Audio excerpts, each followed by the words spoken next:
I'm Anna Brown from Living Joyfully, and I'm joined by my co-host Pamela Rickia and Erika Ellis. Hello. Hi.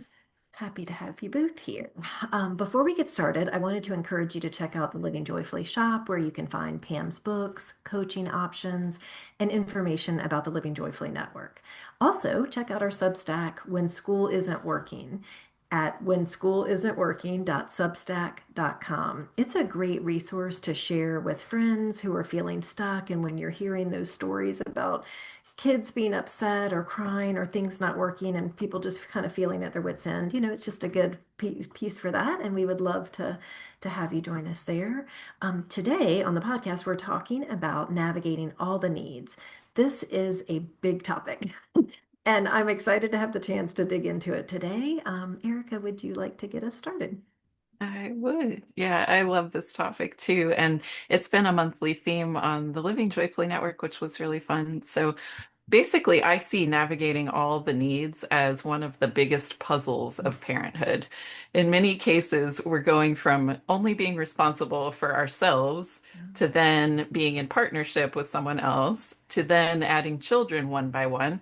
And as the children are growing, they each have their own ideas and their own personalities and their needs. And so the number of needs that exist in our family at any given time is just increasing as we have more children. So now I only have two children, but it can still present so many interesting challenges because, as we're always saying, people are different, and that includes our kids, who we may have even assumed would be like us, but then they turn out to have quite different needs than we do. So I wanted to give a couple of common examples of just where the idea of navigating all the needs might come up. And then I'm excited to see what nuances we dive into in our conversation. So one that seems to come up a lot is when some of us may like to go out of the house to do activities and others don't as much or as often. And so what can we do then? And another is with sleep. People have different needs for how long they sleep, what time they sleep, the conditions for sleep. And this can be a real puzzle in families.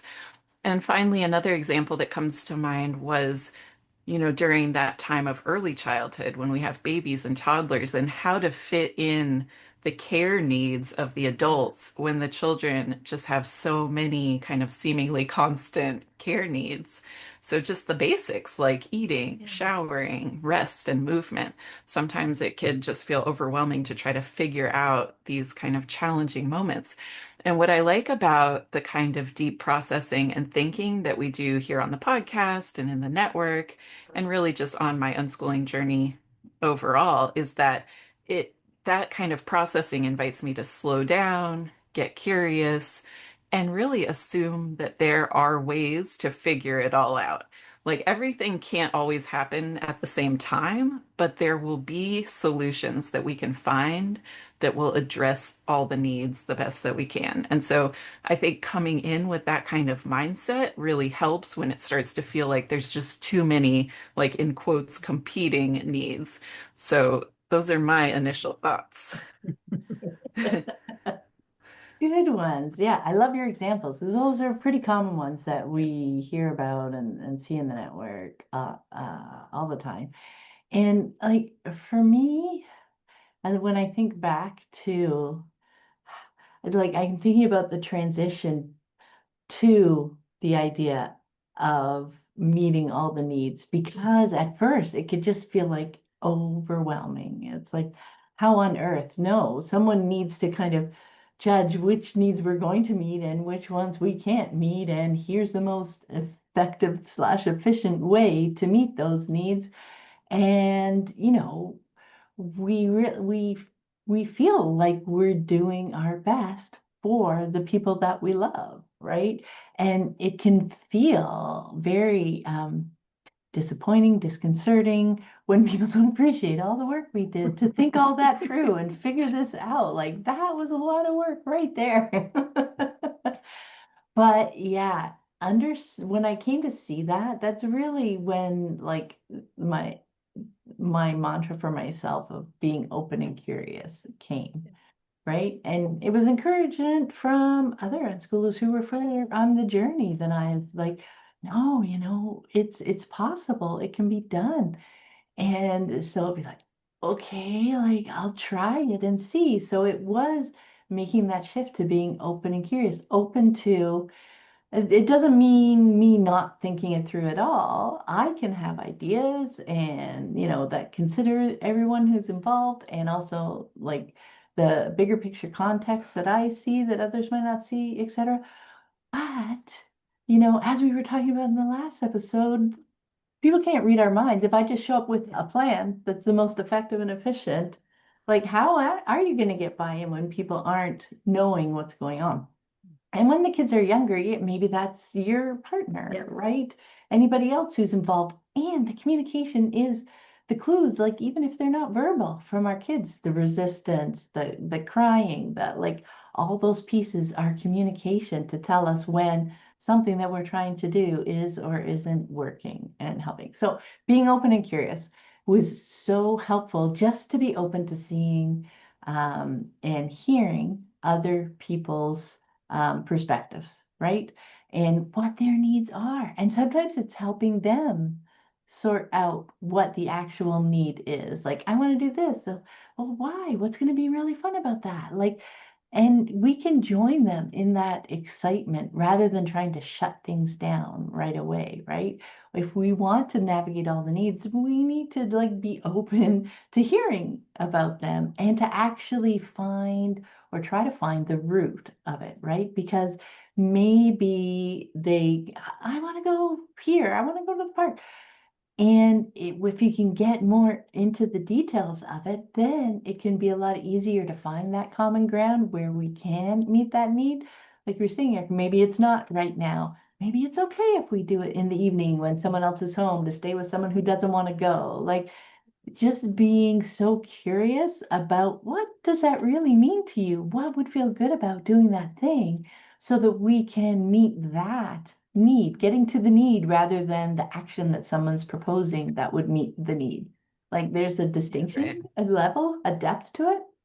So once we can start getting to the needs themselves and then get curious, oh, what if we did this? What if we did that? And just being totally open to the yes, no, maybe, like, or what if we did that? Like, that was one of the things how I managed to keep going forward with it was because, oh my gosh, like, kids really are capable. They really are capable of understanding that piece, like what they would love the most about this. And being able to share that kind of information and to be able to hear you know, from us, even if it is disappointing, we can't make that work right now. We don't have the car or, whatever. We'll need to save up a bit of money, whatever the thing is. But it can really be a conversation. And that's why we love using the word navigate, Yeah. right? Because it's not, let's figure out the answer. It's not the answer.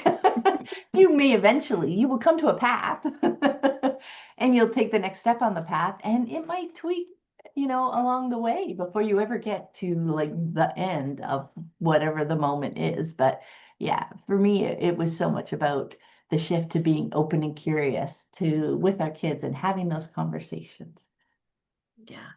Okay. So many things have bubbled up. I think a big piece was what you said, Erica, was the slowing it down, right? Oh, Because I can be about efficiency, but efficiency is usually me jumping to an outcome, right? So it's like, so that was another big piece is that bringing that open and curious, letting go of whatever outcome. Because, my brain, when I hear a problem, so somebody's telling me they want to do this, they want to do that, I am trying to solve the puzzle because I like to do that, but I'm often locking in on a particular solution and it's not flexible at that point. And so that was a big piece of me just letting go. Okay, I don't know how this is going to play out.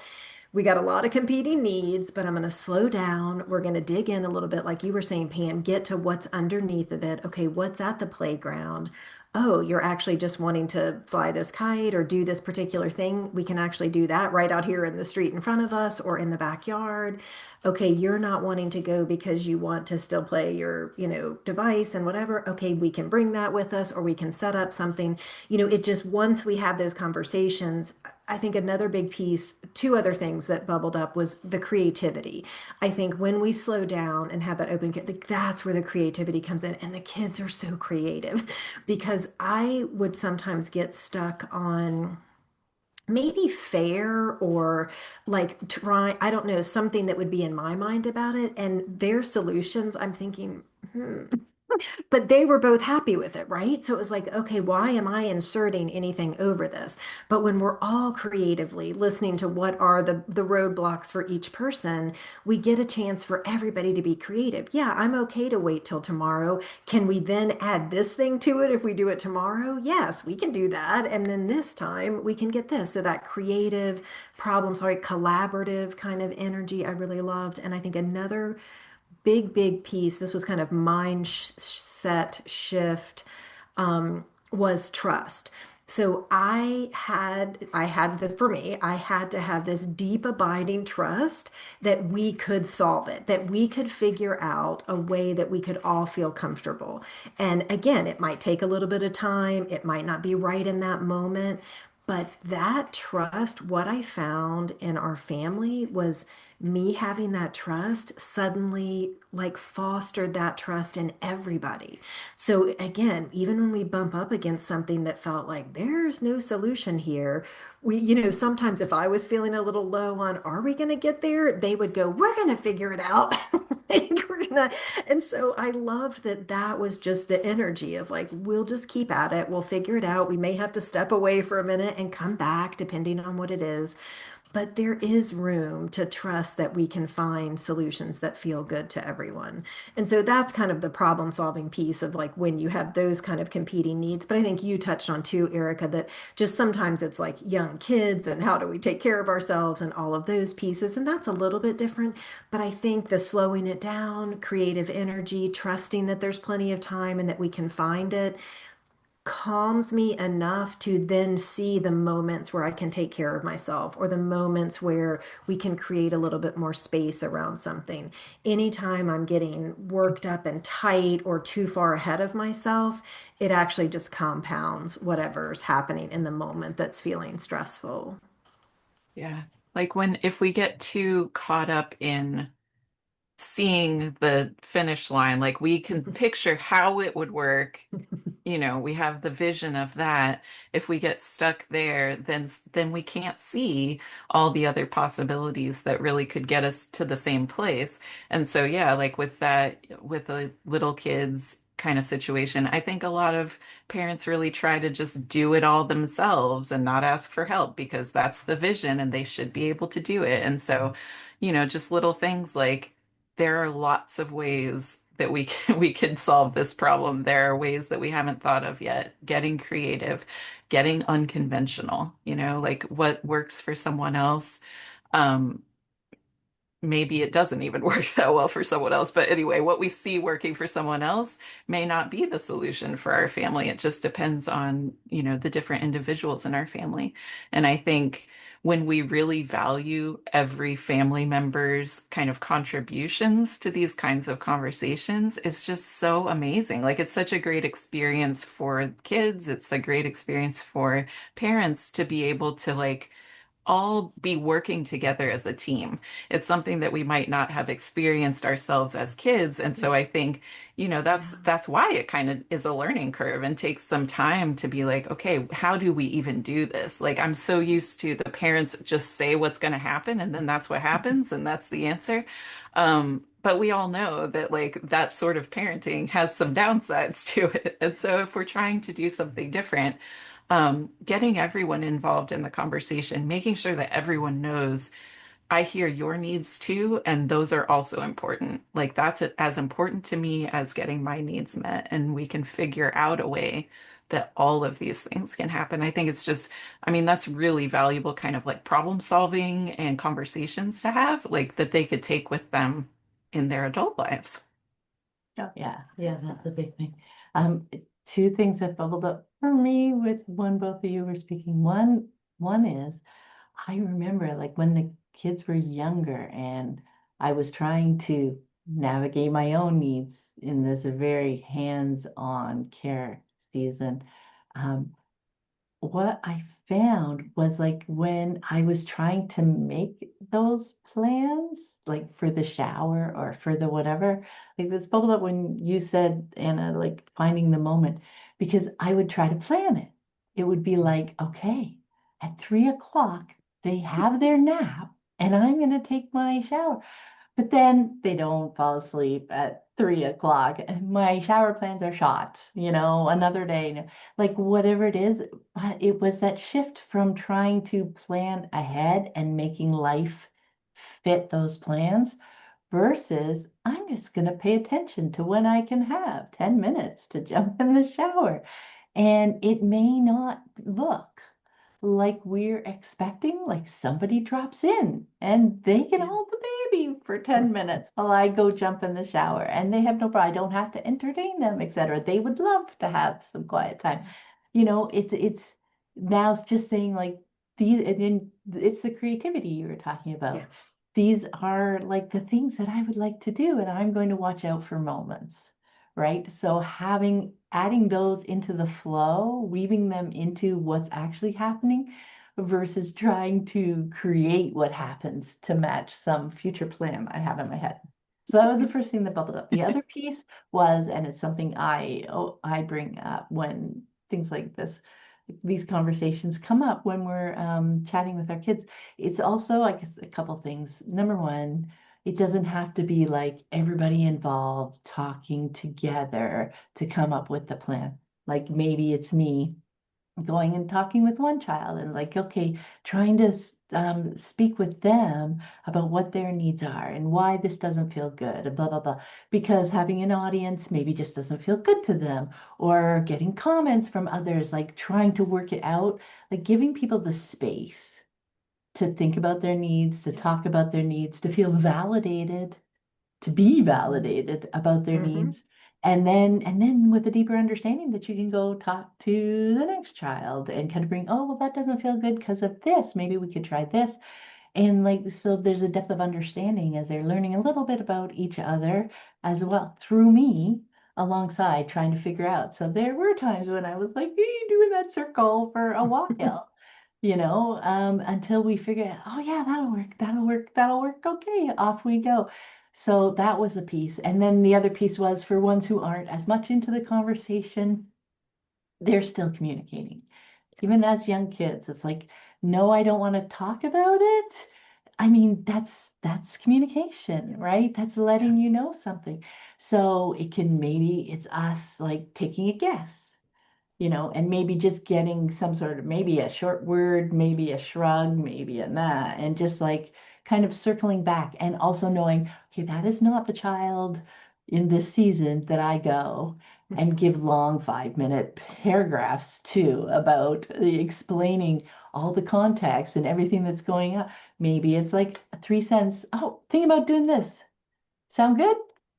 And we're done and I get feedback and then I can go off and think that did or did not sound good. So it's just understanding the people who we are talking with and engaging with and communicating with, that it might not always be all about the words. Yes, Yeah, so important for because not sure. everybody is that deep conversation, child or able to even articulate their needs. But I love what you did with that separate space because I think that helps them have the space to think about it. Because especially if their siblings like, I don't want to do that while they're trying to think about, what their need is, it's hard. But giving them that quiet space, they can say, okay, this part I don't mind, this part I do. And so I love that piece that Mhm. you said. And then something that you said, Erica, that I wanted to highlight again was I think you stated it as like sometimes looking for the unconventional solution. And what that brought to mind for me was sometimes in these situations where taking that outside lens, like how would other people see this or how are other people doing it? And I think that can really derail us, And so even if we take it within an unschooling environment and take something like sleep. So for some families, they have this around the clock thing going and it's working very well because it's working for their child and that makes sense and that could be a solution. Or in your particular family, like, oh my gosh, that wouldn't work because of, my partner's schedule or because of this thing or because of my own whatever. And so then it's like, okay, you don't have to do it that way. You don't have to do it that way. I think what I wanted to pull out from when you said that was just really kind of circle the wagons and look at the people that are involved in your family. Because whatever solution you come up with that you all feel good about, it doesn't matter what it looks like to the outside world. It really doesn't. No one cares. They don't. They're wrapped up in their own thing. So just really finding the creative solutions that feel good to you. Again, I mean, you might get a side eye from an in-law or something else if you decide to do around the clock or something different. But if you know it's working for you and your kids, like that's all that matters. So sometimes watch that outside noise because I think that's one thing that gets in the way of us solving, finding the creative solutions.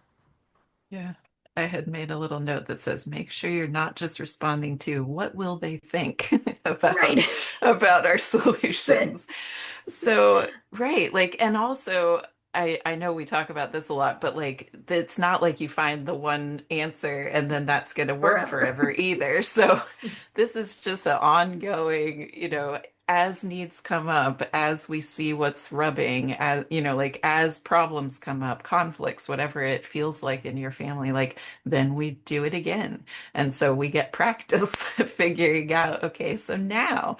And sometimes I'll catch my husband saying something like, but you like doing XYZ, like it's like frustrating when they change their minds about how things used to work, and now they want something different.